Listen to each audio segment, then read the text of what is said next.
Live from WRAL News Headquarters in Raleigh, your number one source for local news. WRAL News, coverage you can count on. Neighbors are waking up to a crime scene this morning at an apartment complex in Raleigh. What we know about an overnight stabbing.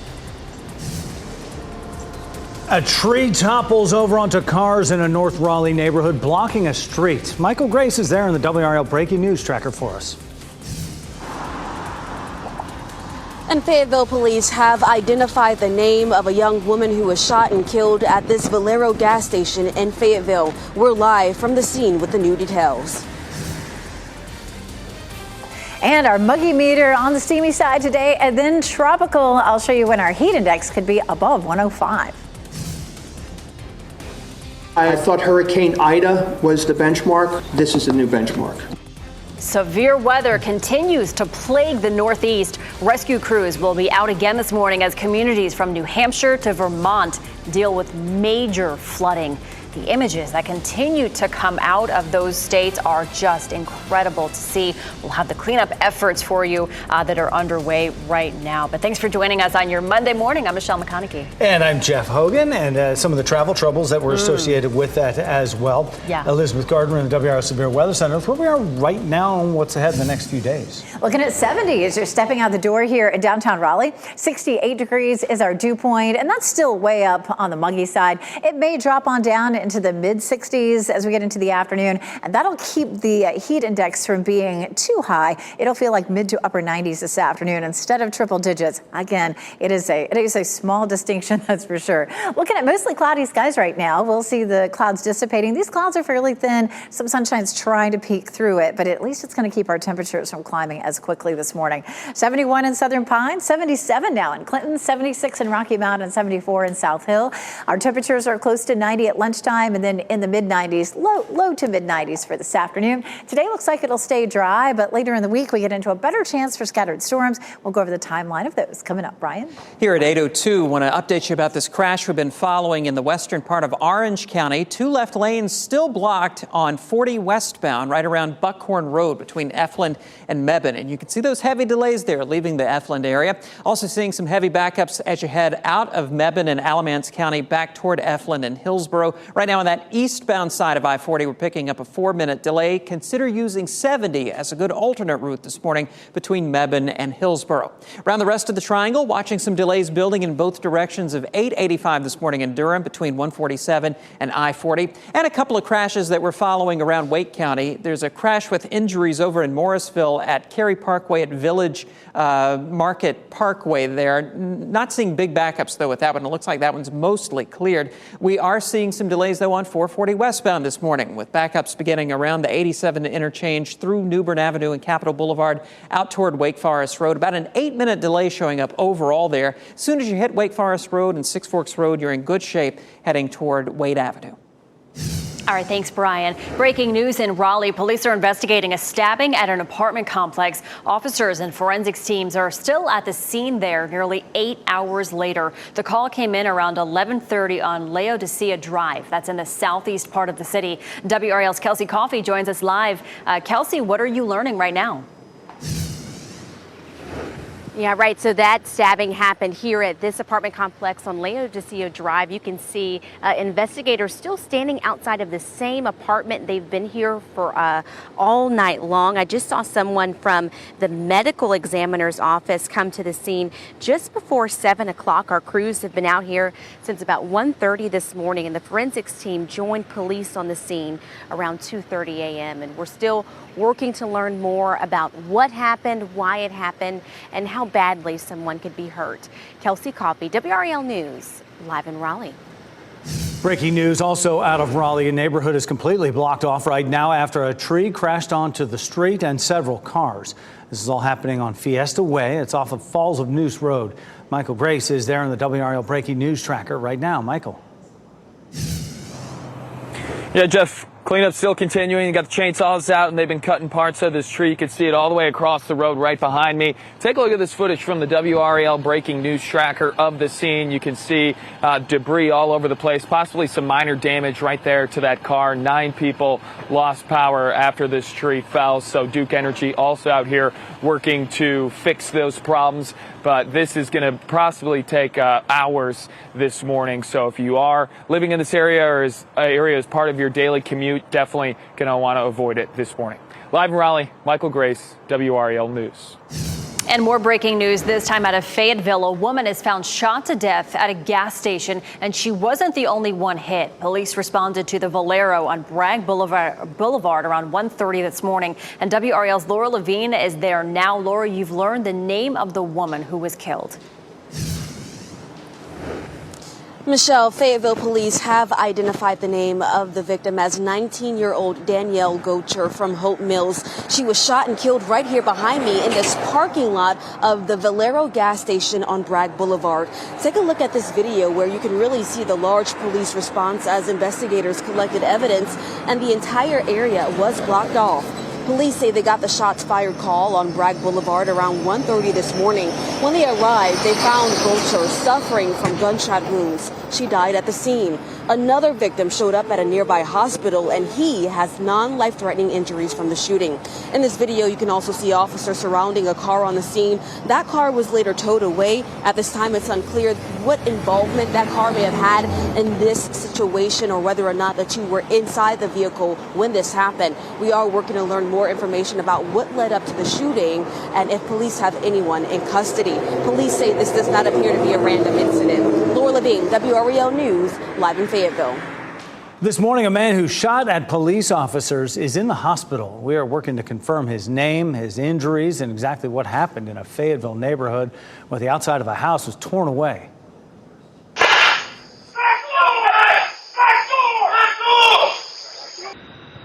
That's what a Ring camera captured, part of a 12-hour standoff in the Loch Lomond neighborhood of Fayetteville. Neighbors say it started back on July 4th when the man barricaded himself inside a home and started shooting at other homes. So far, police have only shared what happened Saturday night into Sunday morning. They say that man fired shots at them and hit 2 armored vehicles. The outside of the house is destroyed there. You can see clear inside. It's unclear what caused all the damage, but police say the man was hurt during the standoff and was taken to the hospital. A neighbor who didn't want to go on camera says this has her worried about her safety. I should sell my house and move out of the neighborhood. That's what I feel right now. I mean, there's so much speeding around here. There's so much gunshots around here. There's so much drug activity and illegal activity. It's crazy. It's just insane. People who live nearby say that man has a history of mental health issues, but has never done anything like this. Rescue crews across the Northeast are working to bring people to safety after torrential downpours caused widespread flooding. Look at these images here. These are from Connecticut, where firefighters saved at least half a dozen people whose cars got stuck in those fast rising waters yesterday. And in Pennsylvania, the search is growing for a 2-year-old and her 9-month-old brother who were swept away by floodwaters on Saturday. Their mother and 4 other people died in that flooding. Their father and another sibling managed to make it to safety. The National Weather Service says most flood deaths happen in cars and urges you to never drive on flooded roads. You'll see more school buses out on the roads today as classes are back in session for 5 year-round programs in Durham Public Schools. The district says it looks forward to welcoming its students and teachers back. Year-round schools started last week for Wake County. A $30 billion plan to spend your tax dollars is still up in the air this morning, weeks after a big deadline at the General Assembly. That is where you were looking live this morning. North Carolina lawmakers are set to try again this week to reach a deal on a state budget. The spending plan for the current fiscal year was due by July 1st. However, Republican leaders in the state House and Senate are deadlocked over tax cuts and raises for state employees and teachers. In the meantime, the state continues to run on last year's budget, and Medicaid expansion continues to be on hold. They're hoping to reach a deal next month. Tonight, Novo Nordisk is looking for its next steps for expansion in Johnston County. The company bought more than 100 acres of land near Clayton for nearly $7 million. At the meeting tonight, Johnston County commissioners will consider a rezoning request to let that company operate on the land. Novo Nordisk is one of the county's largest employers since beginning operations almost 30 years ago. Coming up, an Alabama woman is home this morning after vanishing last week after calling 911 to report a toddler that was walking on an interstate. We'll break down the bizarre case next. I'm extremely frustrated and exhausted. A surfboard biting otter in California has once again evaded capture. Coming up, we hear from wildlife officials who have been tracking her for almost a month. And the water is definitely the place to be this week. Our temperatures will be in the mid-90s all the way through the work week, but over the weekend, we have a bit of a drop in our temperatures. I'll show you what's changing coming up.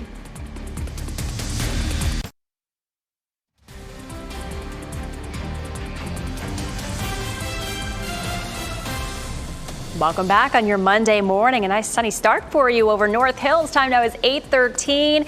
It is feeling like summer out there. You're watching WRAL News, available on Spectrum and the WRAL app on your TV or streaming device. We are in the middle of July in North Carolina. It's feeling steamy out there, Elizabeth. Going to feel tropical later this week, too. Yeah, we got all that to deal with for sure. We take a live look at Goldsboro, Fayetteville, Apex, Chapel Hill. We are seeing some cloud cover out there this morning. It's fairly thin. That sun's trying to peek through the clouds. The one nice thing about having the cloud cover is it keeps our temperatures from warming up quite as fast. We'll still likely make it into the low 90s for this afternoon. Even though it's cloudy, though, we're not likely to see any rain today. This high pressure system will be building in, keeping things nice and dry for us. So we'll talk about when we do have a good chance for rain. We take a look at our forecast here on Futurecast. We're dry. Even once we start to see some cumulus clouds developing in the afternoon, we're still not really looking at any rain developing with those cumulus clouds. We'll wake up on Tuesday to a mix of sun and clouds. And then by the afternoon, watch a few little cells pop up here and there. So it gives us a better chance for some isolated to scattered thunderstorms on Tuesday. We'll see that again on Wednesday and Thursday too. Sometimes that helps to cool things down. Here's Wednesday. You can see right around lunchtime to around 2 o'clock. Sometimes that helps to cool us down, but we're really looking at a pretty hot week ahead. This is a look at our watering forecast. You know, we had all that rain on Friday, so we really caught up. Most of us saw, well over 1 to 2 inches. Some saw as much as 4 to 5 inches. So we're looking good over the weekend, but we don't have a whole lot of rain in the forecast this week. About a 30% chance Tuesday and Wednesday and a 40% chance on Thursday. Here's a look at Wednesday again, sort of big picture. You can see that disturbance dropping in on us on Wednesday and kind of hanging around into the first part of the day Thursday, maybe a few isolated storms Thursday afternoon. Right now, Friday looks pretty dry. We're going to see a little quick high pressure system building in to keep Friday on the drier side. And the weekend doesn't look too wet either, which is great for outdoor events, of course. Tracking the tropics, that tiny little thing sitting there in the middle of the tropics is subtropical depression Dawn.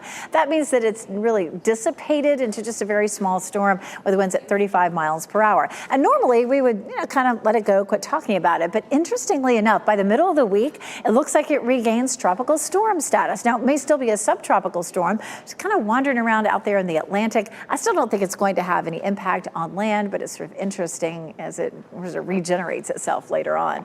95 for tomorrow, 95 on Thursday. We'll end up with a heat index well into the triple digits. And Thursday, possibly a heat advisory. We'll talk about how hot it's going to feel coming up, Brian. It is just about 8:16 right now. New information about this crash over on the western side of Orange County. We've learned in the past few minutes now that all lanes are open.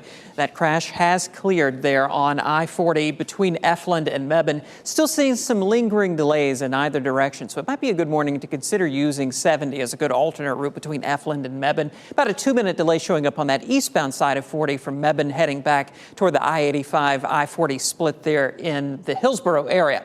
Around the rest of the triangle, we're looking good on major routes through Durham. 85 looks good through North Durham all the way out toward Butner. Just a little bit of a slowdown on 885 between the TW Alexander Drive area out toward Ellis Road, but it's improving a little bit. Around the rest of Wake County, just check with Raleigh 911, and there are not too many crashes that are still active scenes. It looks like there is a crash that they're getting clear cleared from the bottom of the ramp from 440 westbound onto Wake Forest Road. Right now, seeing a 7-minute delay overall on 440 westbound, with most of that between the New Bern Avenue area out toward Wake Forest Road. And as you come in from Wake Forest this morning, we're seeing about a 6-minute delay on that southbound side of Capitol Boulevard heading toward 540.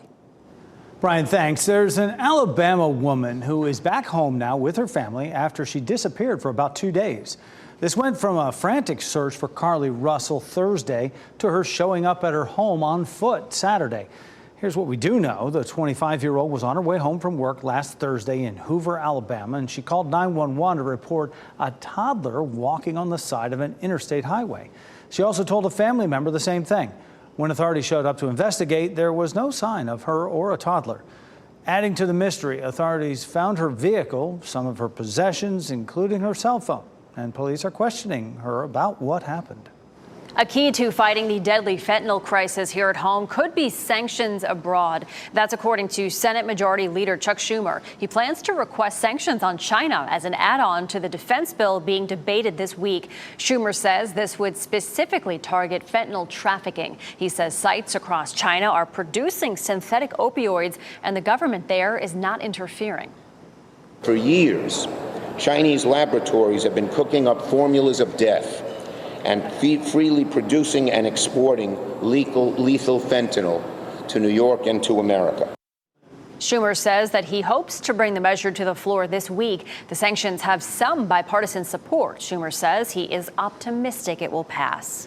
People in Johnston County who are on kidney dialysis machines need to know about a change to the county's water supply, and here's why. Today, the county will be changing the disinfectant in the water from chlorine to chloramines, a combination of chlorine and ammonia. Officials say if you use a dialysis machine, you should talk to your doctor about this. The water may also be toxic to some fish, so those of you with fish tanks should also be aware and use additional treatment if necessary. Fires in Southern California are causing evacuations as firefighters work to contain the spread. The brush fires, called the Galvian fires, have burned about 340 acres. At last update, the fire is 50% contained. 8,000 other acres burned in 3 other fires in Riverside County over the last 2 days. One firefighter was injured and was hospitalized. Country music singer Jason Aldean says he is doing well now after leaving a concert because of heat exhaustion. This is a video posted to social media. It shows the singer running off the stage in the middle of a song right during a show Saturday night in Connecticut. Fans say the lights in the arena stayed on for about 20 minutes until it was announced Aldean would not be returning. Aldean posted an update yesterday saying he needed 2 IVs backstage after he left the stage. He was back on stage last night in New York. His tour will bring him to Raleigh next month. People around the world are remembering actor, singer, and fashion icon Jane Birkin this morning. The iconic British-French star died over the weekend. Birkin's rise to fame began shortly after her arrival in Paris. That's where she fell in love with French actor and singer Serge Gainsbourg. The two gained international fame. Jane was the inspiration behind the famous Birkin bag by French luxury house Hermès. It is not clear what led to her death, but her health declined recently after she did suffer a stroke back in 2021. The 7th movie in the Mission Impossible franchise took the top box office spot in its opening weekend. Mission Impossible Dead Reckoning Part 1 raked in $80 million in its 5-day domestic debut. It was less than the expected haul of $90 million or more, but the film still came on top in box office sales. The Tom Cruise action flick also took in $155 million overseas. Police in Boston say they are searching for a man who was caught on camera stealing a truck with a baby inside. It's what happened next, though, that is now going viral. If you take a look at this video, you'll see the man driving the stolen truck to a street corner there. He stops and then places the baby right out there on the sidewalk. Just another incident in Dorchester in Geneva Avenue.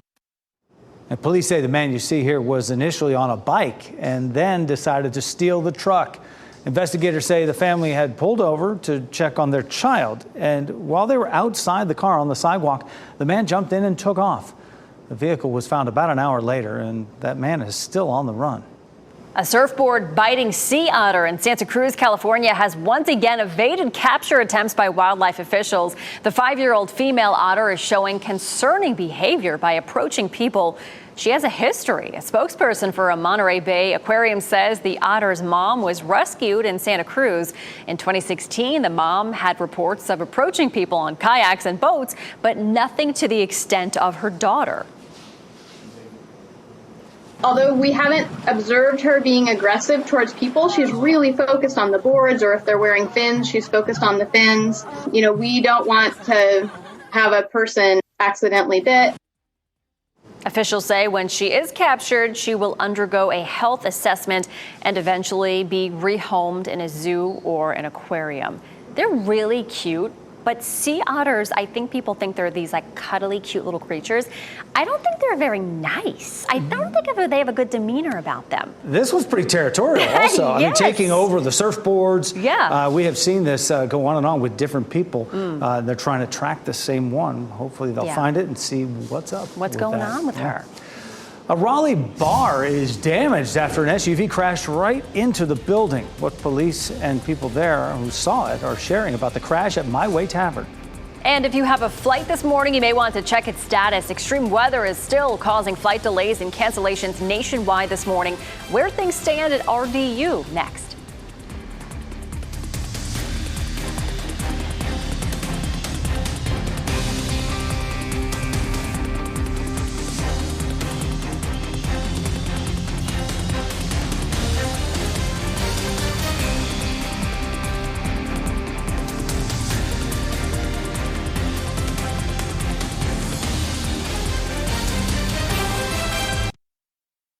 As you get into your car, tune to WRAL News Plus on your radio. In Raleigh on 99.3 FM. In Durham, 96.5 FM. And everywhere on 101.5 HD3. Good Monday morning. Time now is 8:26. I'm Michelle McConaughey. We are waking up to sunshine and warm temperatures in the 70s, but we're going to climb later on into the 90s. Meteorologist Elizabeth Gardner with a look across town. Yeah, 76 in Wilson, 70 in Durham right now, 76 degrees in Fayetteville. We're looking at cloudy skies across the area right now, but it's not likely to rain. We're going to see these clouds helping to keep our temperatures from climbing quite as quickly this morning as they might otherwise, but that's really going to be the only impact with that. The sunflowers are in almost full bloom at Dix Park. If you're headed over to see them, I would definitely go in the morning. We're going to hit 89, 90 degrees by lunchtime, and we don't really cool back into the 80s until about 8 o'clock this evening. Brian? Here at 8:27, some good news on the roads. It looks like all of the delays we were tracking earlier over in the Mebane area have cleared now. We had an earlier crash on I-40 westbound right around the Buckhorn Road area. All lanes open and the delays have eased up nicely. Seeing just about a 2-minute slowdown on that trip eastbound from Mebane back toward the Hillsborough area. Just a couple of crashes in Wake County. Some earlier delays lingering on 440 westbound as you approach Capitol Boulevard, but not adding too much to your overall commute there. And I-40 is looking good on that westbound side all the way through Wake County. All right, thanks, Brian. Breaking news on a stabbing in Raleigh. Officers and forensics teams are surrounding a neighborhood. The call came in around 11:30 p.m. on Laodicea Drive in the southeast part of the city. We are working to find out who was hurt and how badly. And next on Fox 50, police are investigating a deadly shooting in Fayetteville. And then coming up next on Today, a closer look at beige flags, a popular new social media trend.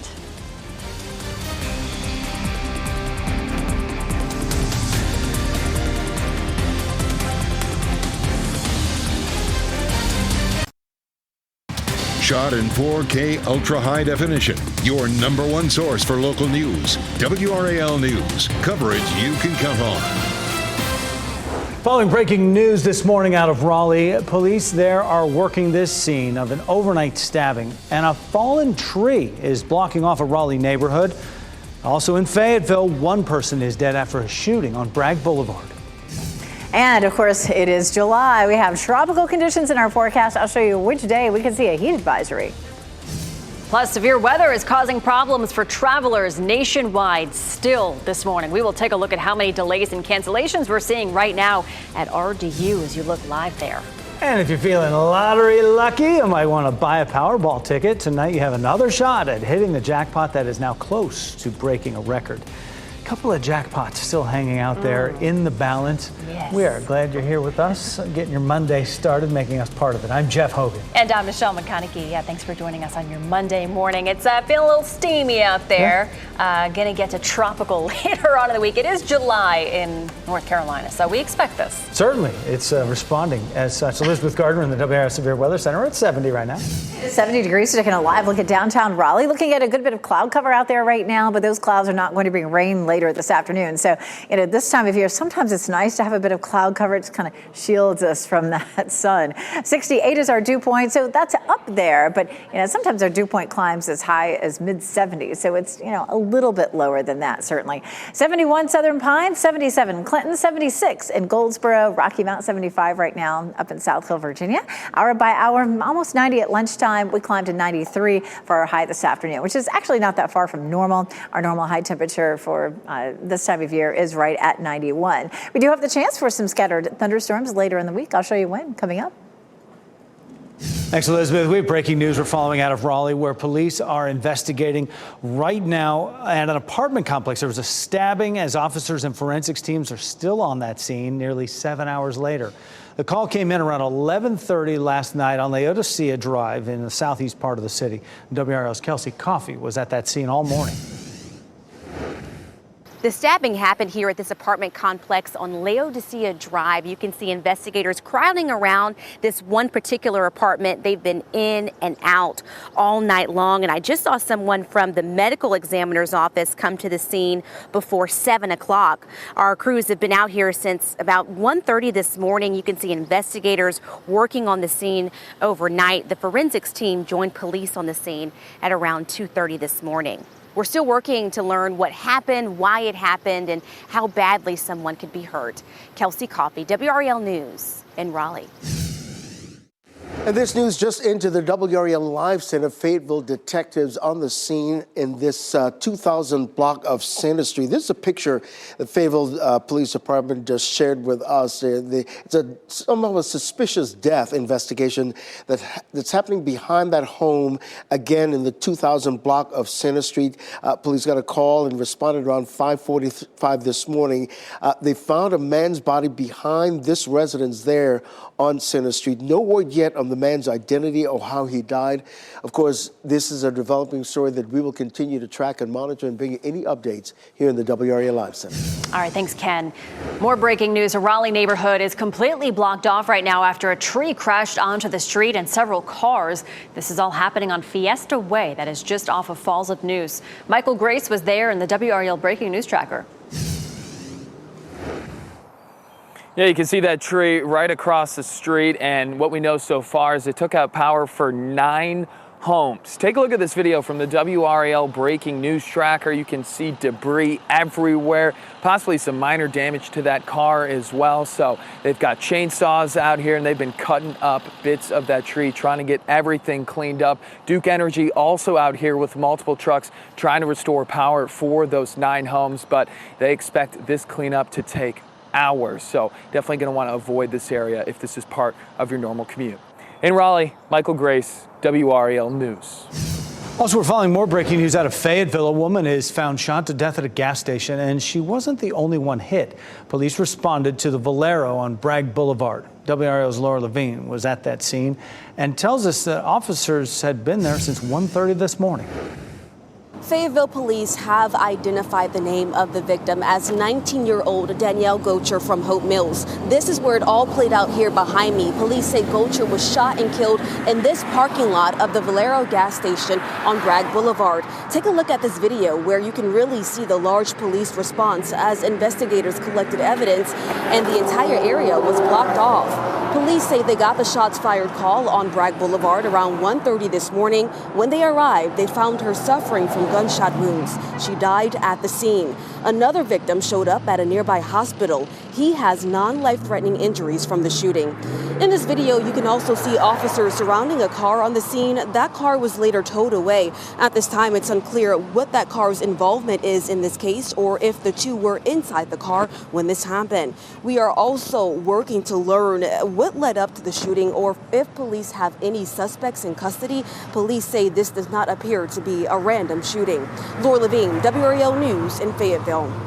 This morning, a man who opened fire on police officers is in the hospital. We're working to confirm his name, injuries, and exactly what unfolded in a Fayetteville neighborhood where the exterior of a house is torn away.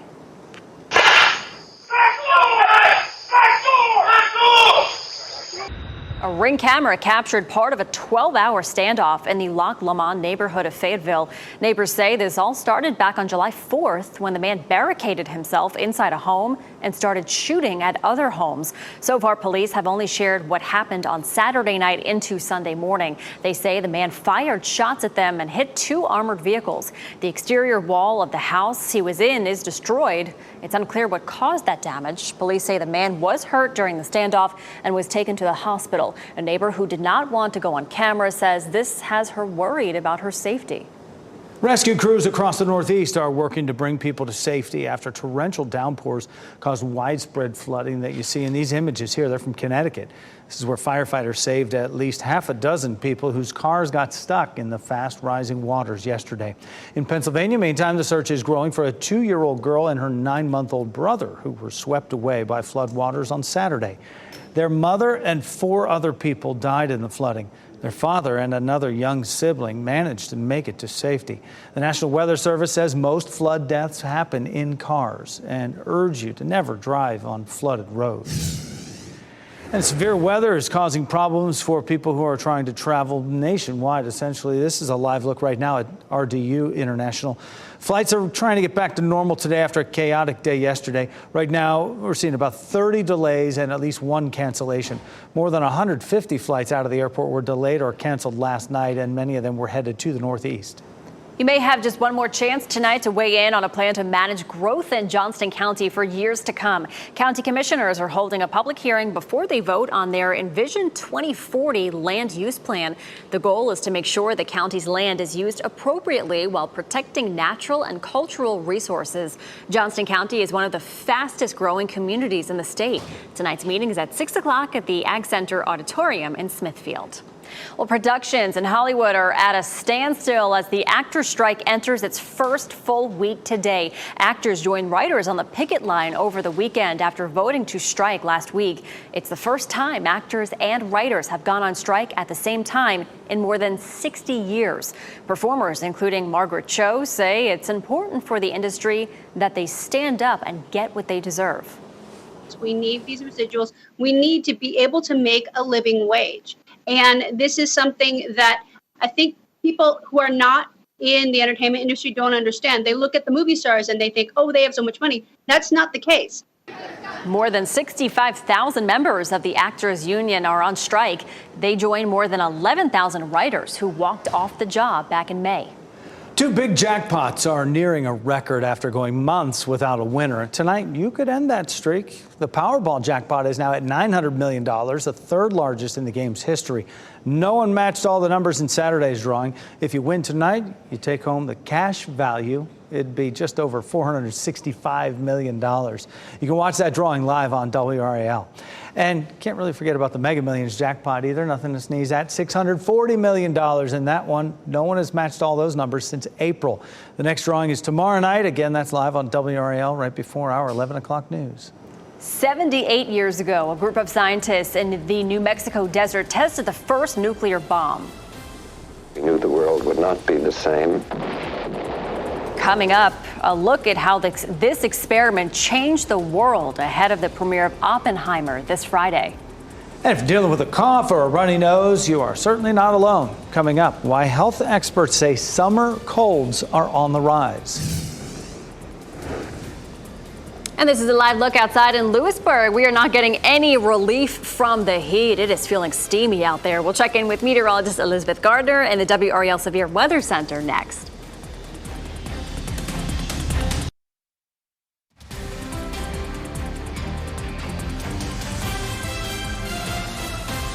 .843 is the time right now as you take a live look from our WRAL Live Cam network. This is down in Southern Pines, the Longleaf Golf and Family Club.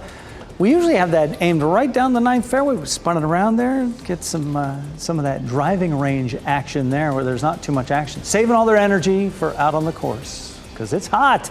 Elizabeth Gardner in the WRAL Severe Weather Center. Several more looks here, and the heat is on. It is. We take a live look here at Rocky Mount, and you can see Rocky Mount Mills. A little bit of a glow on the water tower there, but we do have some cloud cover out there across most of the viewing area.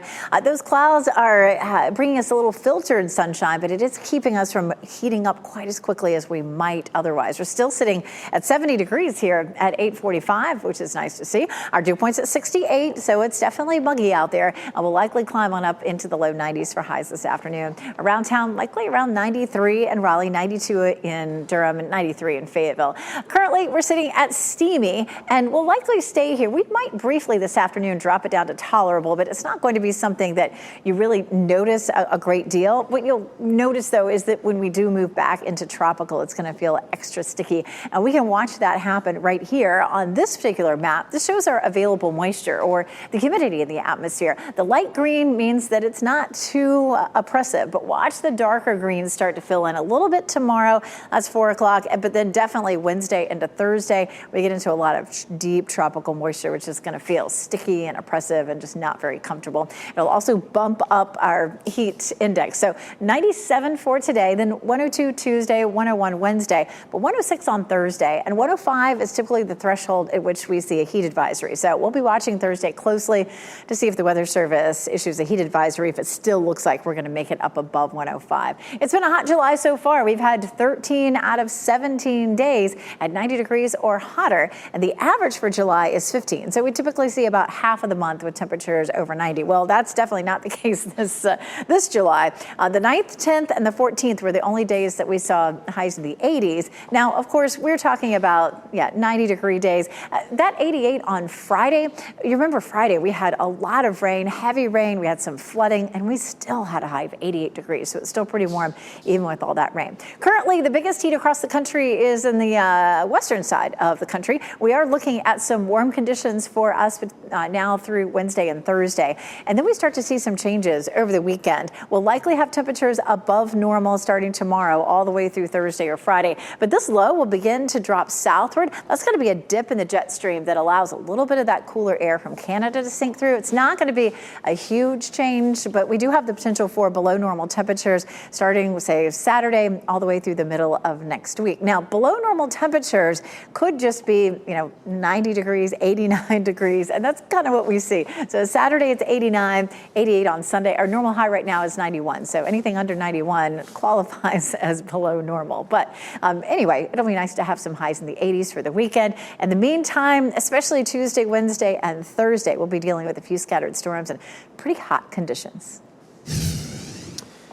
Happening now in the WRAL Live Center, Iran's morality police is set to resume those patrols enforcing the dress code in terms of what women can wear in public there in Iran. This is a picture from a newspaper posted just in the last hour or so. It requires women to cover their hair and wear loose clothing. Now, this comes 10 months after mass protests following the death of a woman who was arrested for improperly wearing her hijab. The 22-year-old was detained by force last September and died in a hospital a few days later. So after that incident, the morality patrols were paused, but now they're set to resume. The man accused of carrying out a mass shooting near Atlanta is dead after a shootout with law enforcement. Officers say Andre Longmore died during the standoff yesterday in Jonesboro, that is south of Atlanta. 2 police officers and 1 deputy were hurt in the shootout. They are expected to survive. They had tracked down Longmore after he was accused of killing 4 people in the same small neighborhood on Saturday. Investigators have not released a motive. They say Longmore was not related to the victims. A man is dead this morning after a motorcycle crash in Fayetteville. This happened on Rayford Road and 2 Bale Lane just before 3:30 yesterday afternoon. Police say 2 motorcycles were weaving in and out of traffic when one of them crashed into the back of a pickup truck that was stopped at a light. Luther Tyner died in the crash. We're told Shanna Throckmorton was a passenger on the bike and was taken to the hospital. The other motorcyclist ran off the road and was not hurt. A popular spot in Raleigh needs repairs this morning after an SUV crashed right into it. You can see the damage to My Way Tavern on St. Mary Street. It happened last night. Luckily, nobody was hurt, and police have not said what led to the crash. We did see officers putting a woman in handcuffs at the scene. We've reached out to investigators for more information. And Sunday marked 78 years since a group of scientists in the New Mexico desert tested the first nuclear bomb, an experiment that would change the course of history. And now a new movie, Oppenheimer, brings those events to life. Gotti Schwartz joins us with more on that moment and how we're still grappling with the fallout today. The dawn of the nuclear age began 78 years ago with the flash of a man-made sun rising over the New Mexico desert. It was perhaps the most consequential and dangerous scientific experiment of all time, and the man who led it was Robert Oppenheimer. If it was needed to put an end to the war and had a chance of so doing, we thought that was the right thing to do. The events of that day, now the centerpiece of the new Christopher Nolan film, Oppenheimer. The world will remember this day. The movie recreating the top-secret nuclear bomb test in Los Alamos, New Mexico on July 16, 1945. Are we saying there's a chance that when we push that button, we destroy the world? Chances are near zero. Near zero. There were 100 things that could be done wrong, any one of which, as far as we knew, and we knew pretty much, could make the test a failure. But the test was a success. In its aftermath, scientists say the ground at ground zero turned to glass by the heat of the explosion, and the Earth sunk by 9 feet. We knew the world would not be the same. Then just 3 weeks later, the next time the bomb was used was on Hiroshima, then Nagasaki, forcing the Japanese to surrender and changing the world forever. I remembered the line from the Hindu scripture, "Now I am become death, the destroyer of worlds." Wow, that was Gotti Schwartz reporting. Oppenheimer comes out in theaters this Friday. We have breaking news to tell you within the last 10 minutes. We have learned that a woman died after a stabbing overnight in Raleigh. This happened just before midnight. We've been reporting this scene on Laodicea Drive. It's in the southeast part of the city. When officers got on that scene, they found 58-year-old Wanda Anderson with stab wounds. She was pronounced dead there. Police have charged 75-year-old Ralph Pope Jr. with her murder. They believe the stabbing happened after an altercation between Pope and Anderson. If you've had a cold recently, you're not alone. Summer colds are on the rise at a rate we haven't seen in years. Doctors say the rise in colds is happening because people are moving further away from the safety measures they took during the pandemic. They say people are being less vigilant about washing their hands, and with few people wearing masks, more viruses are spreading. If you have a cold or want to avoid one, they say those are the steps you need to take. For colds, make sure you hand wash. Up to you if you would like to wear your mask or not. Experts also say the pandemic disrupted the seasonal pattern for respiratory viruses, making new waves more difficult to predict. The king of soccer is officially here in America. Inter Miami FC welcomed Lionel Messi to the team last night. There was a special ceremony at the stadium in Fort Lauderdale. David Beckham was on hand to greet one of the best players in the history of the sport. The deal between Messi and Miami will keep him on the team through the 2025 season. The club's owner says Messi will earn between $50 and $60 million per year. If you'd like to see Messi in action, he'll be playing in Charlotte in October. Charlotte FC is set to host Miami on October 21st at Bank of America Stadium. That'll be a hot ticket. Yes. Town of Wake Forest will share more details today about its plan for a new park. The town is hosting a community meeting today at the Wake Forest Senior Center. Officials want to put up a skate park, a BMX track, and a fitness court on East Holding Avenue near the Senior Center. Town officials will take questions during the meeting, which gets started at 11 o'clock this morning. There's a new name on Wimbledon's Wall of Champions. Carlos Alcaraz of Spain won the men's singles at the tournament, beating Novak Djokovic in the final on center court. He becomes the first player other than Djokovic, Roger Federer, Rafael Nadal, or Andy Murray to win the title in more than 20 years. It's a big week for soccer fans in the Triangle. Two top teams, including one owned by Ryan Reynolds, will face off in Chapel Hill. The Chelsea-Wrexham FC Series exhibition draws the two squads together for the first time since 1984. They'll play at Kenan Stadium on Wednesday night. Wrexham, which is owned by Ryan Reynolds, competed at the soccer tournament in Cary just a couple months ago. You can learn more about this week's game on WRLSportsFan.com. And before we head to break, we have a look at your lottery numbers here on your screen. We'll get another check on weather and traffic straight ahead.